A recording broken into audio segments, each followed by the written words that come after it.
Jadi kita dapat ilmu baru nih ya. Ada sedekah mentok, ada orang sudah mentok baru sedekah gitu ya. Ya, jadi saya berikan rumusan Qur'annya. Sebetulnya itu standar. Yang paling standar di dalam ujian Allah kepada manusia supaya ada nilai rasa dalam diri kita bahwa kita itu punya Allah. Itu poin tertingginya.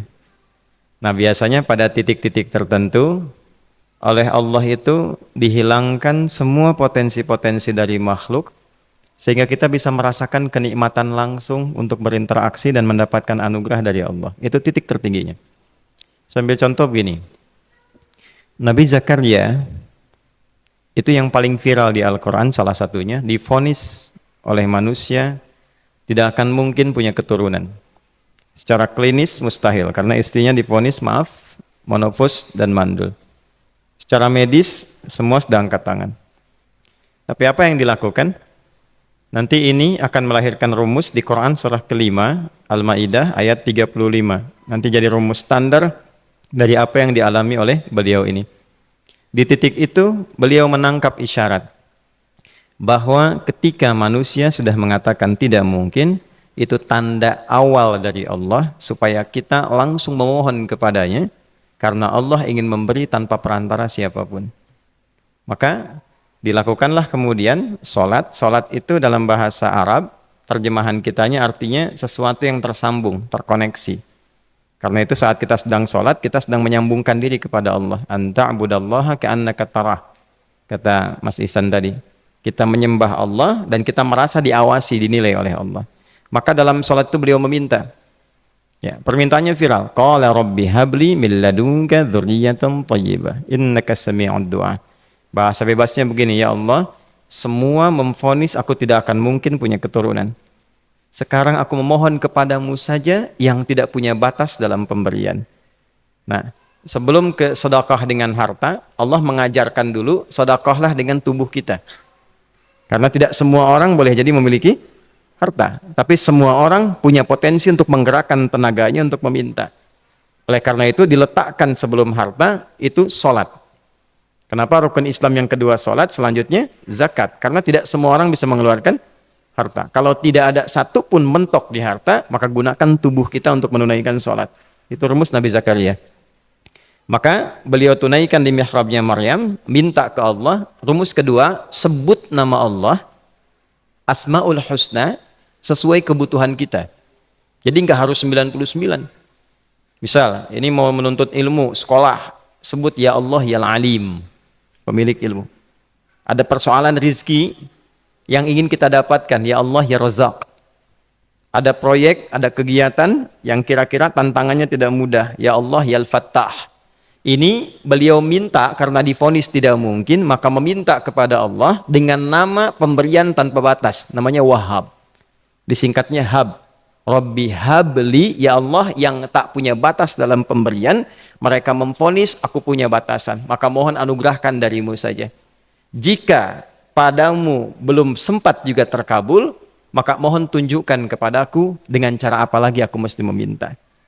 Maka dalam situasi mentok itulah kemudian turun langsung jawaban. Fanadathul malaikatu wa huwa qa'imun yusalli fil mihrab annallaha yubashshiruka bi Yahya. Tolong garis bawah ini. Orang-orang yang langsung memiliki kesadaran saat di titik paling krusial, terendah, dan kita merasa tidak punya apa-apa, lalu ada kesadaran kita punya Allah dan meminta, itu seketika nggak ada sekat. Langsung dijawab. Seketika. Nah, karena itu biasanya di momen tertentu setiap kita itu pasti mengalami peristiwa itu, apapun bentuknya. Nah itu kalau sudah sampai ke situ itu kode. Jadi di Islam tuh nggak ada pesimis, ya tidak ada pesimis, dan jangan pernah melarutkan diri pada sebuah vonis sudah ini nggak mungkin, nggak akan dikabulkan. Nah itu jebakan setan.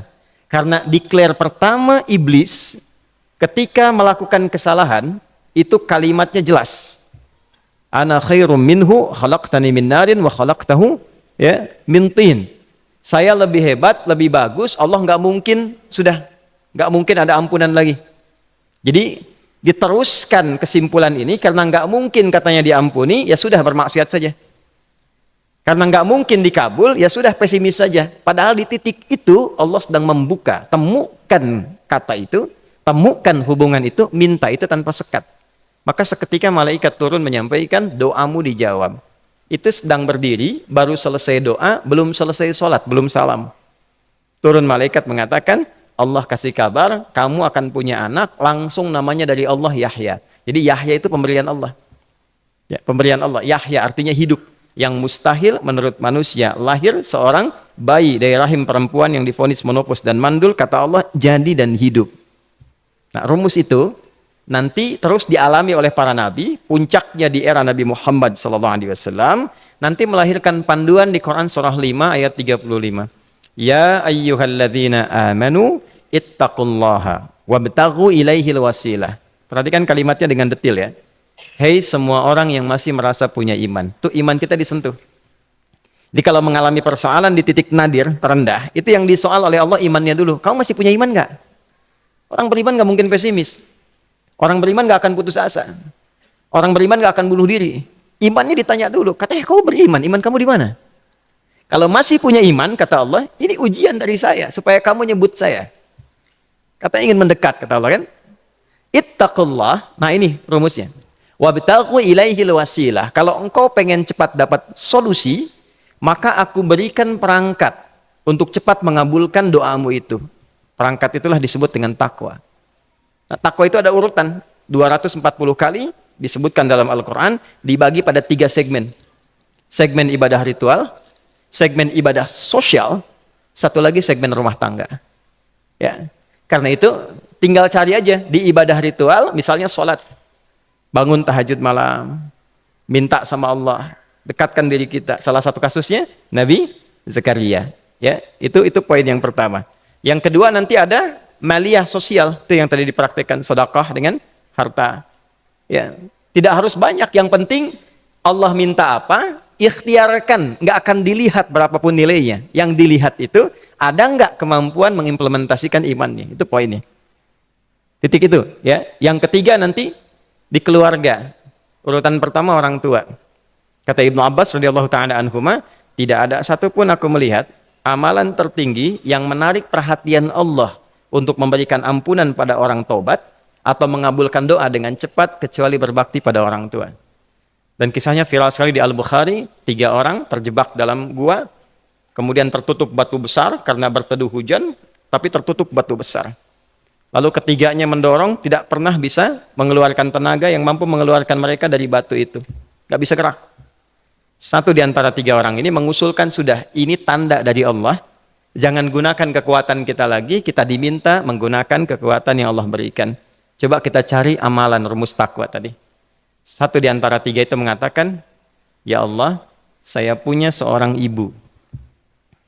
Setiap kali saya berangkat kerja, saya akan selalu siapkan hidangan untuk ibu, khusus untuk susu sebelum tidur, itu saya yang minumkan langsung kepada beliau. Itu berlanjut selama hidup saya seperti yang kau ketahui. Satu kali, saya pulang dari kantor, dari pekerjaan, ibu saya sudah tertidur. Sementara susu belum diminum. Dan kami putuskan tidak ada yang berani menyentuh susu dan minuman makanan kecuali ibu terlebih dahulu. Maka saya putuskan memegang nampan susu di samping ibu yang tertidur dan menunggu beliau bangun.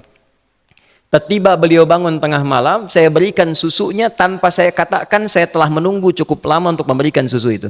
Ibunya nggak dibangunkan, dibiarkan istirahat dengan nyaman, begitu bangun diberikan susu tanpa komen sedikit pun.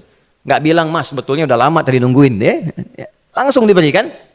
Seketika ibu senang istirahat dan lalu mengatakan pria ini, ya Allah, jika engkau ridha dengan amalku ini, maka mohon bebaskan kami dari kungkungan batu ini. Lalu ketiganya berikhtiar mendorong, yang tadinya tidak punya kekuatan, seketika batu itu menggelinding dan membebaskan 3 orang itu. Nah itu persegi dalil yang sebetulnya jadi pedoman hidup. Dalil itu kan pedoman bahasa Arabnya. Pedoman berkehidupan. Kita di Islam itu lengkap. Jadi kalau kita mengalami kasus itu dimanapun, ya, baik di kedudukan, di usaha, di pengetahuan, sudah mau ngapalin mentok, gitu ya, itu ujian.